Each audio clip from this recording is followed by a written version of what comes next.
Hello and welcome. Yes, I want to talk today about the truth about self discovery and why it is the first step to a fulfilling life. So, my question to you is how much of your life is in your control? And we're going to dig deeper into this conversation. So, deep inside all of us, right, are ideas of who we are, who we should be in order for us to be loved, accepted, and successful. As a society, we learn and are evaluated from a young age to please, to achieve, to live up to certain standards that are expectations of not only our parents, but the community, the schools that we go to. Anybody who's around us is a person of influence that has influenced us to live our lives the way that we live and to believe the things that we believe. In fact, we are evaluated, we are judged, we are corrected on our rights and wrongs based on the perspectives and opinions of others, based on what their expectations of who we should be and what we should do with our lives, is. That's how we are judged. So maybe we've learned that love is to be earned through good behavior, through good grades, and being that model child to make your parents proud. I'm the firstborn in my family, and I tell you, I was expected to be the role model.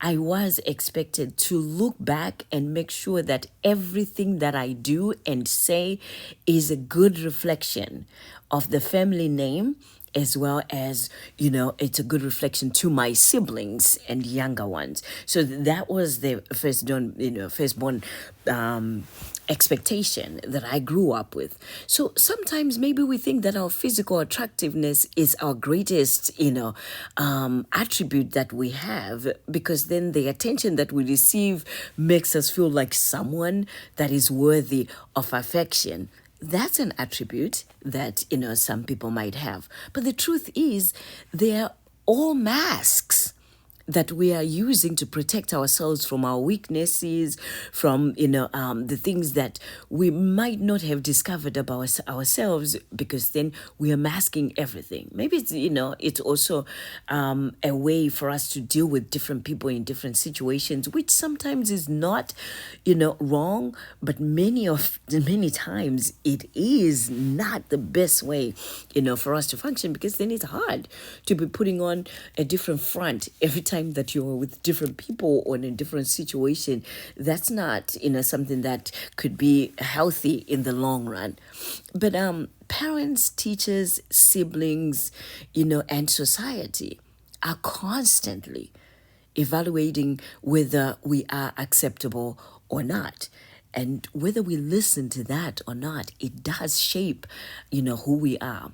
When we have people constantly telling us what to do, what not to do, how to do things, and why this is wrong and why this is not wrong.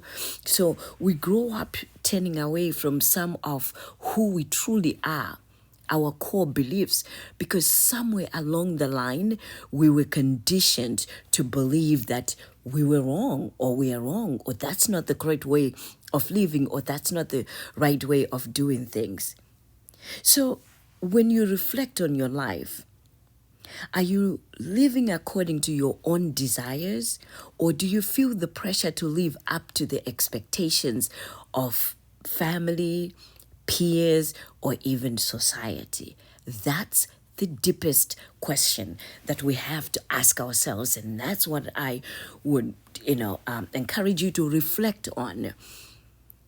Are you living a life that is guided by honest, thoughtful, and intentional considerations to that who you are, to that core person that you are? Or has your ideal been shaped, your ideal life has been shaped by those who are around you, by those who raised you? And you know what? whether you are successful or not successful, acceptable or not acceptable, is that based on what you think, you feel, or it's based on what is expected of you, or what you should become in life, or what you should do in life? Are you also doing what it is that you love, that you enjoy doing, or is it an expectation of either parents, society, or some other people that influenced you? Well, there's no right way to live your life. Every individual is shaped uniquely based on their experiences, on their influences, well, sometimes temperament, childhood personalities, maybe your strengths, your weaknesses as well shape who you are, as well as, your potential gifts, or, that which you can do better than most people. So, with so many influences and pressures in modern society that continuously is telling us who and what we should be, not only our hope is that we know, and live an honest life in the end, rather than serving those who are constantly changing their expectations of who we are, and also of what it is that we are supposed to be and supposed to do. So what happens is, also, right, when we do not silence those voices and those expectations, we live a life where we never can use our greatest gifts and potential, because then we did not stop to say, now, what is it that I want for my life? What is it that I want to do with my life? And what can I change about those things that I've been doing that no longer serve me? Because constantly, right, when we're constantly, pleasing others and doing things that are expected, right, many a time we also would never be able to learn who we are, or what it is that we really, really want, because we are not able to silence those expectations, that influenced us. So that brings in splitting feelings inside of you. Sometimes you'll feel guilty, shame, poor self-esteem sometimes, and that you just, not believing and not understanding that you're good enough, that you actually have more to share and give to the world than sometimes you give yourself credit, for. But that might be an indication also, if you're not able to live your life according to what it is that you want, if you're not able to silence those voices, if you're not able to listen and be able to change the life to fit what it is that you're supposed to be and what it is that you're supposed to do, it could be a sign or an indicator that you are not living your life in an aligned, trustful, truthful way, which means also that you might not be reaching your highest potential, that there's more to you, there's much more that you can do with your life. So if you've ever felt like you should have turned out better, achieved more, and make yourself feel less like a failure or disappointment, then I think it's worth examining the causes of these feelings, right? You're not a project that needs to constantly be fixed, and you don't have to wait until you feel ready or complete in order for you to feel worthy of letting go or letting good things happen to you. Anytime, every time is a good time. When you decide that, what, I need to explore some of these things. I need to explore who I am, who I truly am, and what it is that I'm supposed to be doing in order for me to reach my highest potential. Your life is not meant to be lived in a constant state of, disappointments, anger, resentment, and sometimes just turmoil or criticism, or maybe sometimes, held by your past, or held by a past that was maybe traumatic or disappointing. It's not meant to have you carry all of that guilt and all of that despair and disappointment. Life is meant to be lived. Life is meant, to be free freedom is key for living an authentic life, so becoming the highest level, how can I explain this? Not highest level, but the best version of yourself. That's what I want to say. Becoming the best version of yourself is really, the key of what I was, what my point is for today on discovering yourself, because you want to discover who you are and discovering yourself so that you can be free to be the best version of you. So here comes that question again. How are you living your life? Because how your life feels is so much important than how it looks. Let me say that again. How your life feels is so much more important than how your life feels. The truth is, earning approval from others will never truly make you happy, but rather keep you on a hamster wheel where you're just turning and wanting to please this one and please that one and please that one and seek approval from this one and seek approval from, the next person. But when we base our confidence and value on others, we live in an illusion of a safety that is not based on our own version of who we truly are, that is based on others expectations again of who we are. So it's a temporary feeling when we live on that aspect where we want approval and we want others to tell us whether we've done well or we are doing well in our lives. Knowing yourself is about breaking up with society's standards and expectations and coming home to your true self. Living life on your own terms based on your values, your personality. And that is a deserving life that you deserve. I started at 50. When I turned 50 this year, I turned 58 in 2023. But when I turned 50, that's when I started going on this journey of self-discovery. Because I realized that I need to know myself in order for me to live the rest of, God willing, I get another 50 years, but it's not guaranteed. But I knew that I need to make the most of whatever is left in my life beyond 50, because then it's going to be less time than what I have lived already, or even just, around the same time if you're blessed enough to be 100. So I needed to be focused, to be centered, and to clarify and get clarity on my life. And as I learned who I am, I met up with many people that also had struggled for years.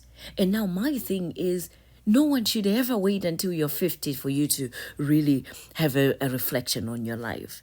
We shouldn't wait until we've lived half a century in order to find out and to let go of society's expectations and some family expectations and family roles that are no longer working for us. We need to dare ourselves in all honesty that we need to accept ourselves and accept the fact that we do have control over changing our story. Because what we're living right now is our story. I realized when I was working through mine, which I'm continuously working on myself, once you start a journey on self-love and self-care and discovering yourself, it's an ongoing thing, because now it's exciting when I'm now realizing that there were certain standards and expectations that were set at the beginning of my life. But at some point, family, friends, community, society let go of those expectations, or saying that this is what was expected of me. And I carried the same messages.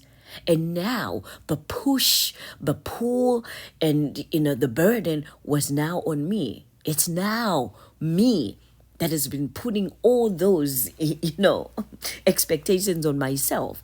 It's been me who's been driving myself on not holding myself accountable, not allowing myself and releasing myself from holding myself back. And that's the thing that has been exciting, exploring, evaluating, examining myself, which is a talent, a task in itself, but it's also what's needed and what it takes for you to discover who you are. It's what it takes and what it has taken me to discover who I am. I've had to continuously explore, evaluate, examine myself and my role in every situation in my life as of today. Because it's no longer about those expectations and that history that is in my life. It's now about me. So by understanding ourselves, we are able to build a sense of identity that is strong and steady, and it also allows us to build on our confidence. It allows us to build on our strengths. It allows us to identify what our weaknesses are and recover from our mistakes, with greater compassion and success.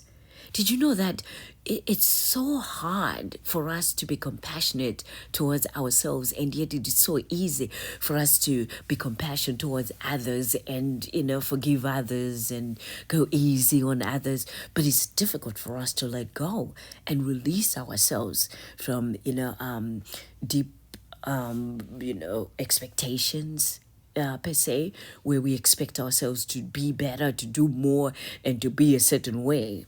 So when we examine ourselves without consideration of, being easy on ourselves, and also understanding that we need to take care of ourselves the same way that we take care of us, it's detrimental. Very detrimental to who we are and who we become. So you want to know who your best self is. You want to be better than the real you that was yesterday. That's how I work towards myself. I want to be better than yesterday. I want to be better than last year. I want to be better because as I improve one step at a time, one moment at a time, one time, each, I find myself being more compassionate to myself. I find myself being more lenient with myself. It's worth the journey.